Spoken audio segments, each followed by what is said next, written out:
Work life এবং personal লাইফের balance নিয়ে তো আমরা অনেক কথা বলেছি, কিন্তু পুরো জীবনটাতেই একটা হেলদি ব্যালেন্স তৈরি করার জন্য যেটা দরকার সেটা নিয়ে বলছি।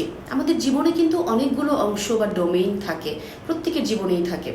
সেই ডোমেইনগুলোর মধ্যে একটা হেলদি বাউন্ডারি ড্র করতে পারলে আমরা খুব ব্যালেন্সড একটা লাইফ লিড করতে পারি। যেমন ধরুন, বাজার থেকে আপনি ফল কিনে নিয়ে এসেছেন, সেই ফলগুলোকে আটসাট করে একটা ব্যাগের মধ্যে রেখে দিলেন।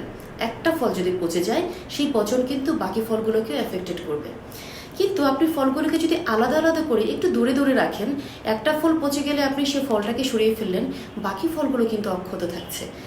একইভাবে আমাদের জীবনেও, আমাদের জীবনের যে অংশগুলো আছে বা ডোমেইনগুলো আছে, যেমন আমাদের কনজুগাল লাইফ, আমাদের সন্তানের সাথে আমাদের সম্পর্ক, আমাদের বাবা মার সাথে আমাদের রিলেশনশিপ, আমাদের সোশ্যাল এঙ্গেজমেন্ট, আমাদের ভার্চুয়াল লাইফ, আমাদের ওয়ার্ক প্লেস এবং পার্সোনাল লাইফ, প্রত্যেকটা ডোমেইন কিন্তু আমাদের জন্য ভ্যালিড। প্রত্যেকটা ডোমেইনের মধ্যে একটা হেলদি বাউন্ডারি ড্র করতে পারলে বা কম্পার্টমেন্টালাইজ করতে পারলে আমাদের পুরো জীবনের মধ্যে একটা হেলদি ব্যালেন্স তৈরি করা সম্ভব হয়। তখন কি হয়, একটা ডোমেইনে যদি আমাদের সাফারিং থাকে, আমাদের জীবনটা অ্যাটলিস্ট থেমে যায় না, অন্য ডোমেইনকে সেটা এফেক্টেড কম করে এবং আমরা ফাংশনাল থাকি।